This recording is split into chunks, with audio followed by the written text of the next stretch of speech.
Welcome to Nanak classes. आज है 15 मार्च 2019 और 15 मार्च 2019 के जितने भी राजस्थान करंट अफेयर्स के क्वेश्चन बनते हैं आज हम उनका डिस्कशन करेंगे। पूरा वीडियो ध्यान से देखना और लास्ट में मैं आपसे एक क्वेश्चन पूछूंगा जिसका जवाब आपको कमेंट बॉक्स में देना है। दोस्तों, वीडियो शुरू करने से पहले आपको बता दूं, आप हमारे इस नानक क्लासेस चैनल को सब्सक्राइब कर लें और सब्सक्राइब करने के बाद इसके पास लगे बेल आइकन के घंटे को जरूर दबा लें। दोस्तों, वीडियो अच्छा लगे लाइक और शेयर करना नहीं भूलें। आपके पास स्टडी लेवल के जितने ग्रुप है आप उनमें शेयर है जरूर करें। दोस्तों, हम हर रोज current affairs, Rajasthan current affairs की वीडियो के साथ साथ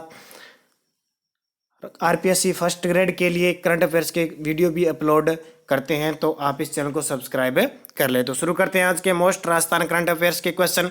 पहला क्वेश्चन है, राजस्थान हाईकोर्ट के न्यायाधीश जिनका इलाहाबाद हाईकोर्ट में तबादला हो गया है, राजस्थान हाईकोर्ट के न्यायाधीश जिनका हाल ही में इलाहाबाद हाईकोर्ट में तबादला हुआ है, तो वह मनीष भंडारी। कौन है?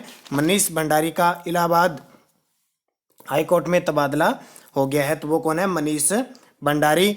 अब राजस्थान में टोटल हाईकोर्ट में न्यायाधीशों की संख्या 50 स्वीकृत है, लेकिन अब कितनी रह गई है? 24 ही रह गई है। राजस्थान हाईकोर्ट के अंदर कितनी न्यायाधीशों की संख्या रह चुकी है? 24 रह चुकी है, जबकि पद कितने हैं? 50 न्यायाधीशों के पद हैं। अब राजस्थान हाईकोर्ट की बात है तो राजस्थान हाईकोर्ट के बारे में बात करें, पहले तो संविधान के अंदर राज्यों में उच्च न्यायालय होगा अनुच्छेद 214 के तहत। अब राजस्थान उच्च न्यायालय की बात करें दोस्तों, एक ध्यान रखना, केंद्र के अंदर होता है वो उच्चतम न्यायालय, सर्वोच्च न्यायालय या सुप्रीम कोर्ट कहा जाता है, जबकि राज्यों के अंदर कहते हैं उसको उच्च न्यायालय या हाई कोर्ट कहा जाता है। तो राजस्थान उच्च न्यायालय की स्थापना हुई थी 29 अगस्त 1949 को। कब हुई थी? 29 अगस्त 1949 को स्थापना हुई थी, और उस समय स्थापना के समय इसका मुख्यालय कहाँ पे था? जयपुर के अंदर था। कहाँ पे था? जयपुर के अंदर। 1958 में जोधपुर स्थानांतरित किया गया। 1958 में जोधपुर में स्थानांतरित किया गया। और राजस्थान उच्च न्यायालय की खंडपीठ कहाँ पे है? जयपुर के अंदर है, जो 1977 में स्वीकृत हुई थी और स्थायी रूप से हुई थी 2008 के अंदर। तो ये इंपॉर्टेंट क्वेश्चन है परीक्षा की दृष्टि से।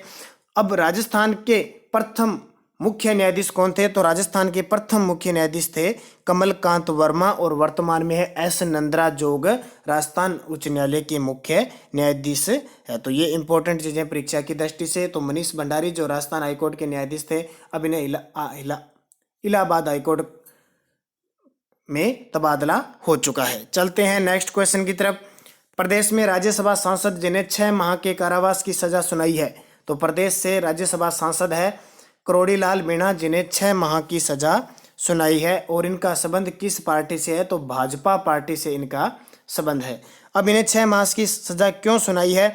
तो ग्राम न्यायालय ने इनको 2 अलग अलग मामलों में 6 वर्ष की सजा कारावास और 1 लाख रुपए की जुर्माने की सजा सुनाई है, क्योंकि सवाई माधोपुर जिले के जिला कलेक्टर की ओर से 22 दिसंबर सवाई माधोपुर कलेक्टर की ओर से धारा 2019 से 2010 तक धारा 144 लागू की गई थी। उसमें बिना अनुमति जुलूस और भाषण पर प्रतिबंध लगा था, फिर भी इनके द्वारा जुलूस और भाषण दिए गए थे, जिसके तहत करोड़ीलाल मीणा पर 6 माह का कारावास लगा। तो ये किस पे? राज्यसभा सांसद राजस्थान से है करोड़ीलाल मीणा। चलते हैं नेक्स्ट क्वेश्चन की तरफ। प्रदेश में महिला व बाल विकास विभाग में लगे मानदेय कर्मियों को किस योजना से जोड़ा जाएगा? तो मानदेय कर्मियों को प्रदेश में जोड़ा जाएगा प्रधानमंत्री श्रम योगी मानधन योजना से जोड़ा जाएगा। अब ये प्रधानमंत्री श्रम योगी मानधन योजना क्या है? तो इसकी शुरुआत हुई थी 15 फरवरी 2019 से।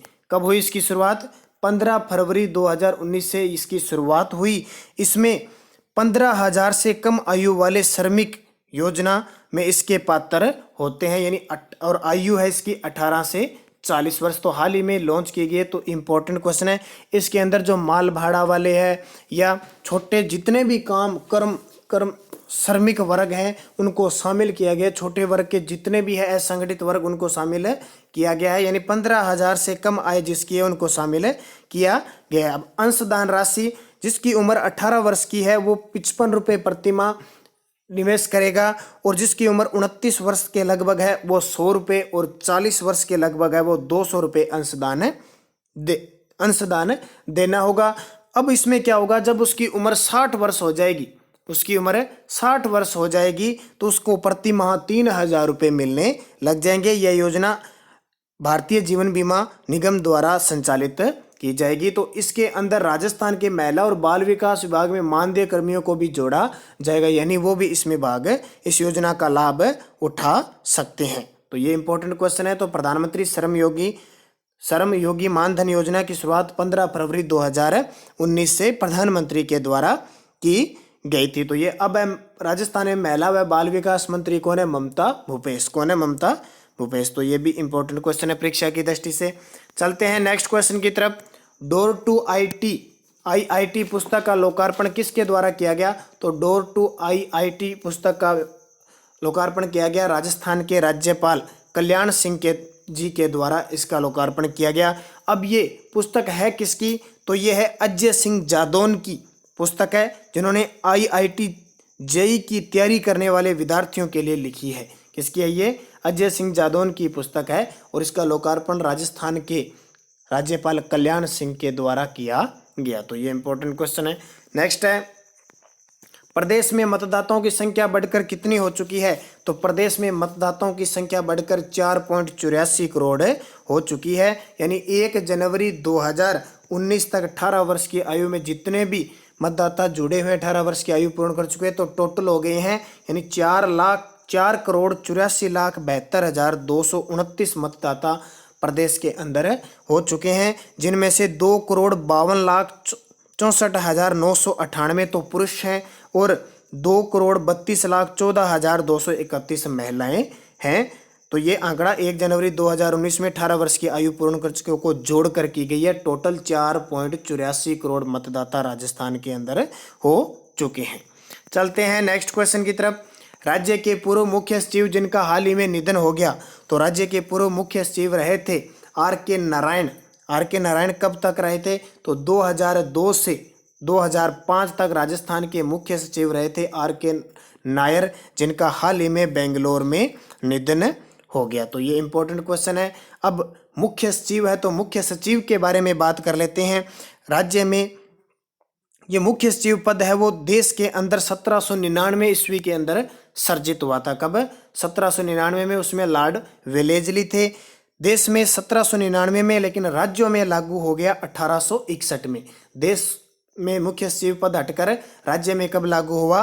राज्यों में हो गया 1861 ईस्वी में। तो ये भी इंपॉर्टेंट क्वेश्चन है, क्योंकि मुख्य सचिव राज्य का सर्वोच्च प्रशासनिक अधिकारी होता है। इसकी नियुक्ति मुख्यमंत्री के द्वारा की जाती है। मुख्यमंत्री के प्रसाद पर्यंत ये रहता है। वैसे 60 वर्ष तक ये रह सकते हैं, वैसे इनका कोई कार्यकाल नहीं होता है। तो राजस्थान के प्रथम मुख्य सचिव थे के. राधाकृष्णन। राज्य के प्रथम मुख्य सचिव थे के. राधाकृष्णन और राज्य की प्रथम महिला मुख्य सचिव थी श्रीमती कुशल सिंह। कौन थी? श्रीमती कुशल सिंह।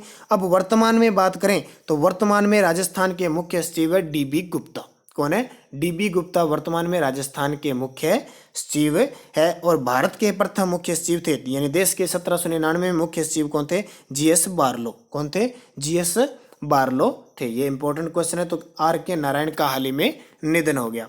नेक्स्ट है, राजस्थान में मोटा धामनिया बांध का निर्माण को मंजूरी किस जिले में मिली है? तो मोटा धामनिया जो बांध का निर्माण है वो प्रतापगढ़ के अंदर मिली है। और प्रतापगढ़ के अंदर कहाँ मिली है? प्रतापगढ़ के गौतमेश्वर धाम है, उसके पास मोटा धामनिया क्षेत्र है, उसी के नाम पर बांध निर्माण को मंजूरी मिली है। ये 2018-19 के अंदर इसके निर्माण को मंजूरी मिली है और इसमें बजट लगभग 30.3 करोड़ का प्रस्तावित है। तो प्रतापगढ़ राजस्थान का नवीनतम जिला है।